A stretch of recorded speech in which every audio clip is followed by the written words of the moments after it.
Money makes the world go round, they say, and the Pokemon world is no different. Although, what is certainly a difference between Pokemon money and the real world is the complete lack of regional currencies.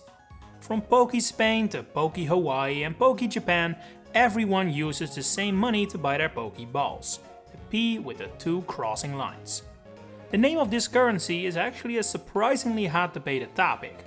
99% of the time it's simply referred to in text with this symbol, and since Pokemon games don't have voice acting, we actually have no clue how to say it.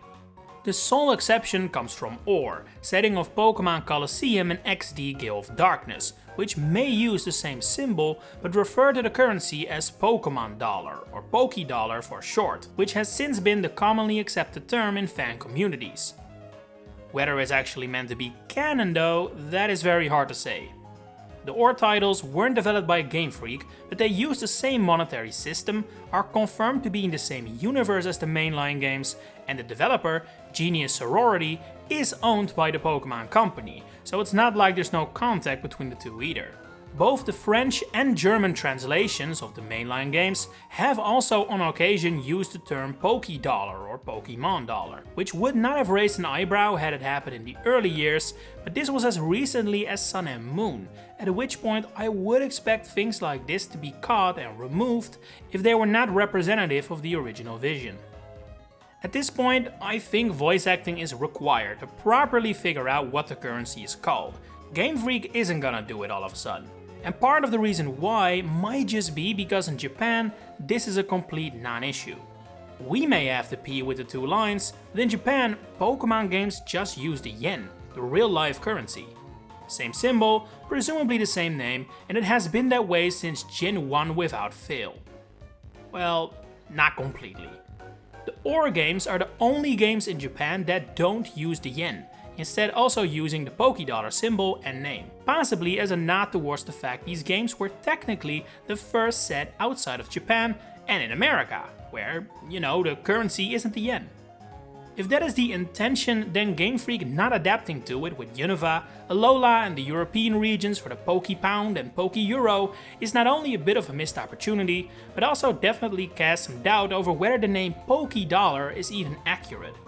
I'd say the symbol being the same as was always used in the West does enough to make the name PokéDollar canon, but the fact that we don't even know what money we buy our Pokeballs with or every trainer hands over after a defeat is actually kinda insane.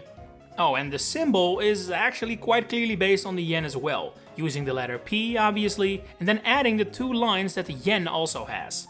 It results in a symbol that's actually quite similar to the Philippine peso and the Russian ruble, but I severely doubt that's the intention. So, if you've ever wondered why the hell a bottle of fresh water costs you $200, then now you know the answer. It doesn't. It costs 200 yen, which was about $2, a much more understandable price. Now, today, the value of the yen is actually much lower than that. You'd now pay $1.35 for a 200 yen bottle of fresh water. But throughout most of the series' life, the exchange rate has been pretty much 1 to 100, so that's definitely more the intention and what I'll use throughout this video. But if you've been in the Pokemon community for longer than a few weeks, you probably have heard about this exchange and intention before. Pokeballs and potions actually only costing a couple bucks probably isn't news to you anymore, I'd wager. Which is why I want to use this exchange rate to look deeper into some other items and uses of money that you may not know. Let's start with what's probably one of the most infamous prices in the Pokemon series. The bike from the bike shop in Vermilion City. This baby is for sale for 1 million PokéDollars. Yes, I'm gonna use that name. Which is 1 PokéDollar more than the maximum amount of money you can have. As such, this bike actually cost $10,000, which is not completely out of the realm of possibilities, but it does mean this is one hell of a premium bike. If that's the normal price of a bike in the Pokemon world, I don't want to know how much a car or that moving truck from the start of the Hoenn games costs. When we look at the everyday Pokemart, we can see there's definitely a strong price increase for more professional items. Ultra Balls cost $12 in most games, Revives are only 15 bucks, which actually feels quite cheap, and the most expensive everyday item is the Full Restore, which goes for around $30, which actually feels quite expensive to me. Most special balls, which became buyable in Scarlet and Violet, go for around 10 bucks, with the exception of the luxury ball, which is 30. It's definitely a sharp increase from the regular Pokeball for an item with the same catch rate, it's true to its name. Going to shopping venues of a bigger size, we find the plenty of department stores the games have had. These teach us that TMs go for at least 30 bucks, with some going as high as $70, $100 or even $1,000, especially ever since they've become reusable. Evolving your Eevee or other stone evolutions will cost you about $30, which is not too bad, while getting your hands on fossils in, for example, Coney City sets you back about 70 bucks, which sounds cheap, but as an average it's not too bad. If the games really wanted to reflect real life, there had to be variable pricing here, with for example Helix fossils, which are super common, being much cheaper than Jaw fossils. On average, I think 70 isn't too wild. There are also some items that end up sounding ridiculously expensive based on the name, but since in universe they're very powerful, it makes some more sense. Like vitamins. In real life, a bottle of calcium costs like 10 to 20 bucks, but in the Pokemon world it's $100. Same for all other vitamins, including the ones that are even cheaper in real life, like iron or zinc. Feels like they know this is a product for the professional Pokemon trainer that can afford a little more.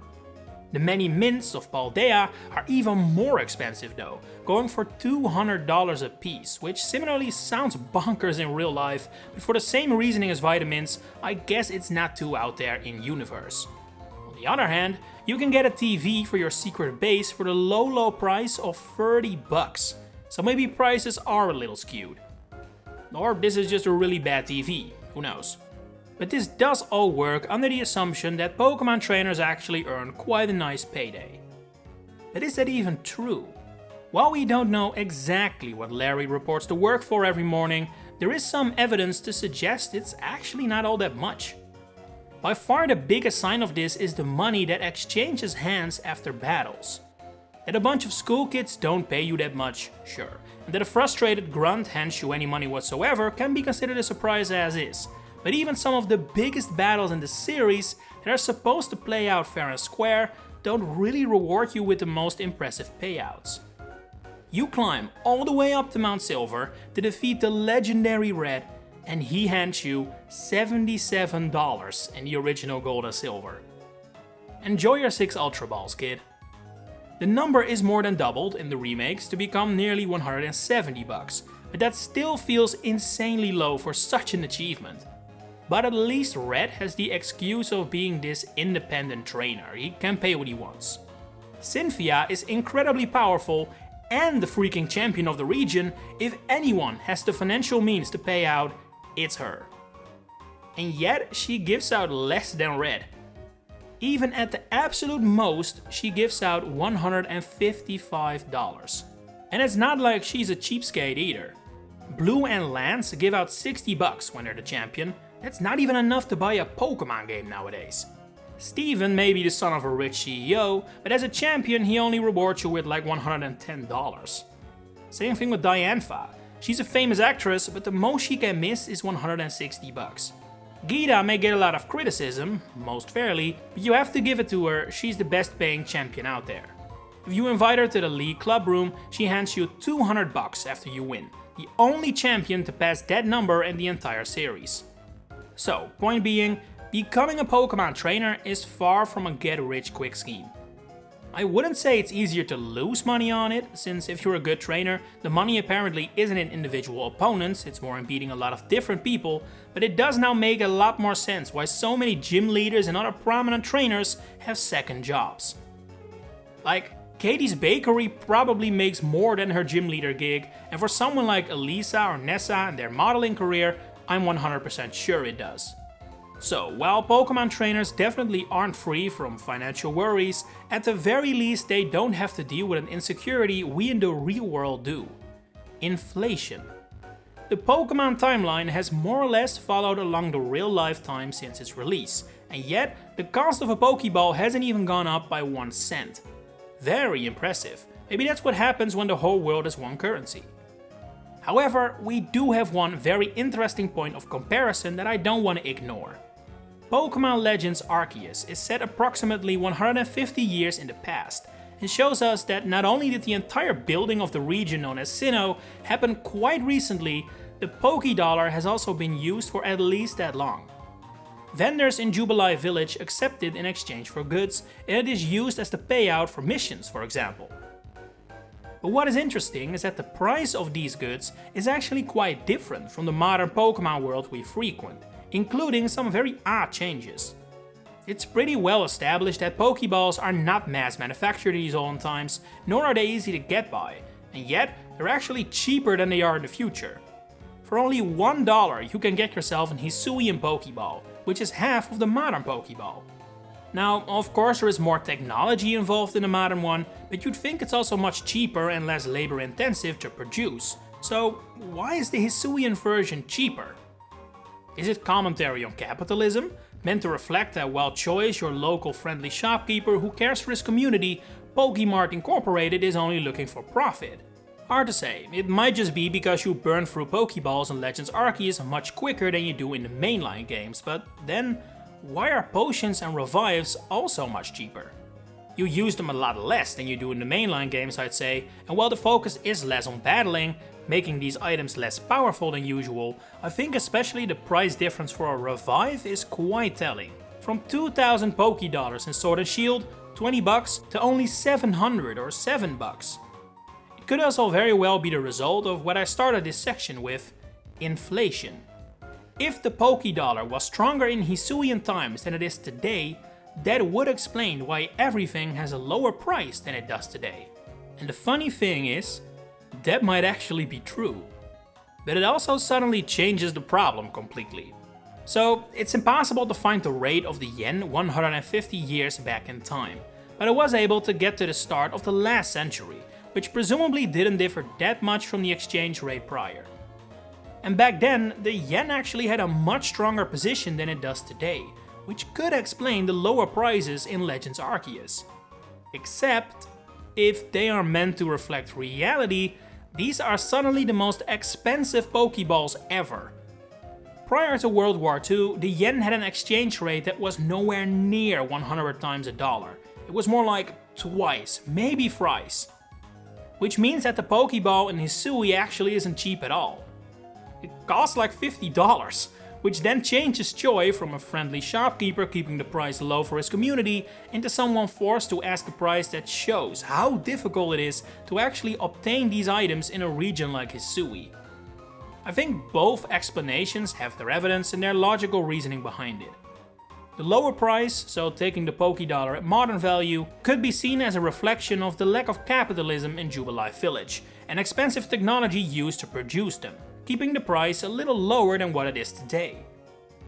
But the higher price more accurately reflects the real-life value of the yen at the time and shows how rare, say, a Pokeball still is in those times and how much labor is required to create just one.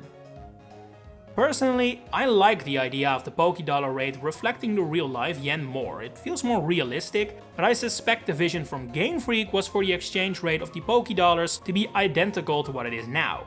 Meaning that, yeah, apparently Hisuian Pokeballs are worth no more than $1. Our Pokemon Center charges significantly more and it doesn't even work. But do you have any theories of your own regarding the mysteries and inconsistency of money in Pokemon? Share them in the comments below. If you enjoyed this video, please consider giving it a like and subscribe to the channel to stay updated on all my future Pokemon content coming up. For now, thanks for watching and enjoy the rest of your day.